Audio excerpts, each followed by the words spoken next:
पाहिजे बिगर गुन्ह्यांना त्यांना मा भाऊची मान काठी टाकली। माझ्या भाऊला न्याय पाहिजे।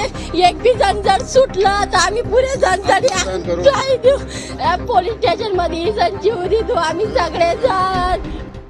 राज्यात दिवसाढवळ्या घडणाऱ्या हत्याकांडांमुळे सामान्य नागरिकांमध्ये दहशतीचं वातावरण पसरलं आहे।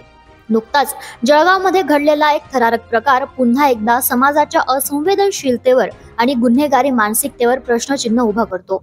पाहुयात नेमकं काय घडलं जळगावमध्ये।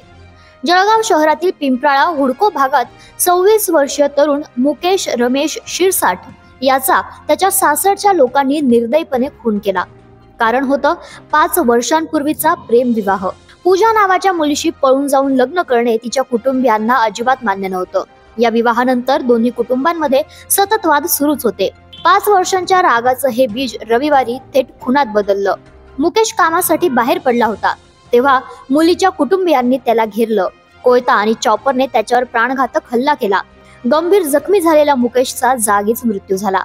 मुकेशवर हल्ला होत असताना त्याला वाचवण्यासाठी त्याचे भाऊ, काका, काकू, चुलत भाऊ आणि चुलत बहीण धावून आले, पण हल्लेखोरांचा राग एवढा तीव्र होता की त्यांनी या सगळ्यांवरही वार केले। या हल्ल्यात सर्व जखमी झाले असून सध्या जळगावच्या शासकीय रुग्णालयात त्यांच्यावर उपचार सुरू आहेत।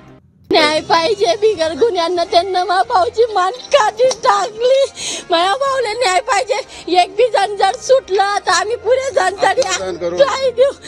पोलीस स्टेशन मध्ये जीव देतो आम्ही सगळेजण। डायरेक्ट आम्ही आत्महत्या करी घेऊ।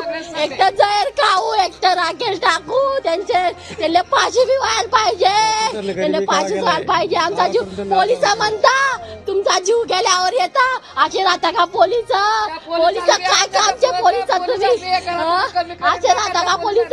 तो पोलीस काय म्हणे नितीन काय नाव आहे केदार नितीन केदार काय म्हणे त्याने मारी टाका तो आम्ही येऊ असे म्हणता पोलीस। या घटनेने जळगाव शहरात मोठा तणाव निर्माण झालाय। मुकेशच्या कुटुंबियांनी प्रचंड आक्रोश व्यक्त केला असून संतापलेल्या नातेवाईकांनी आरोपींचं घर जाळण्याचाही प्रयत्न केला। या प्रकारामुळे परिसरात परिस्थिती बिघडली असून मोठ्या प्रमाणावर पोलिसांचा बंदोबस्त तैनात करण्यात आलाय। या प्रकरणी रामानंद नगर पोलीस ठाण्यात 10 जणांविरुद्ध गुन्हा दाखल करण्यात आलाय। 7 जणांना पोलिसांनी अटकही केली आहे अशी माहिती पोलीस अधीक्षक डॉक्टर महेश्वर रेड्डी यांनी दिली।